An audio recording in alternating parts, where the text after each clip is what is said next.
nikwambie katika timu ambazo zinamiliki mpira kwa msimu huu. Ndio.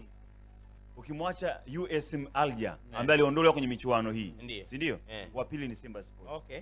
Ambao wakiwa nyumbani na wakiwa ugenini wana dominate mchezo. Hizo timu mbili tu kwenye michuano hiyo kombe la shirikisho. Zingine zote zimekuwa ni timu za kawaida.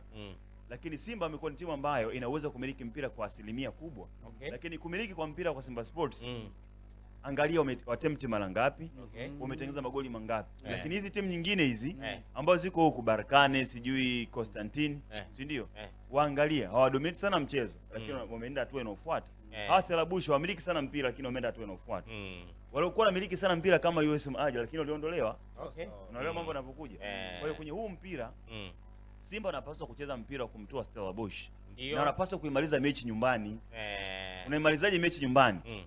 Historia inakuambia Simba anaweza kudominate mchezo mpaka asilimia 70 mpaka 80 anafika sometimes. Na hakuna timu iliyomshinda umiliki wa mpira Simba Sports kwenye mzunguko huu. Tangu wanaanza mpaka wanafika leo. Kwenye kudominate mchezo Simba hilo sahau. Kwenye kutengeneza kona nyingi Simba hilo sahau. Wana uwezo mkubwa sana kutengeneza kona lakini hawazitumii. Kwa hii mechi inayokuja makosa ya Simba ni kutumia mpira kuweka kambani tu. Bas. Hiyo ndio Simba atakuwa kwenye mechi ya Jumapili. Watoke na goli 3. Maximum. Goli 3. Yaani goli 3 uzipate. Ukipata goli moja wapate bila kuruhusu. Yes. Yaani goli 3. Of course Simba mimi sina wasiwasi. Kwenye kuruhusu iwe kama Arsenal tu. Kwenye kuruhusu Simba sidhani kama hilo ni changamoto yao. Kwa sababu wameonekana wametupa picha kwamba kwa msimu hata kwenye ligi ndio timu pekee ambayo ifunga magoli machache kuliko timu. Kuna timu ambayo inaweza ikiamua kukaa chini, inakaa chini na ikafanya kazi nzuri.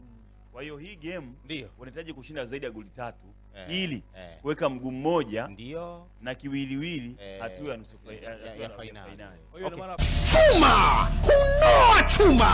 Pasaka hii tarehe 20 mwezi wa 4 mwaka 2025, kuhani na mwalimu Musa Richard Mwacha atatoa mkono wa Pasaka pamoja na chakula cha baraka na uponyaji kwa watu wote. Chuma hunoa chuma.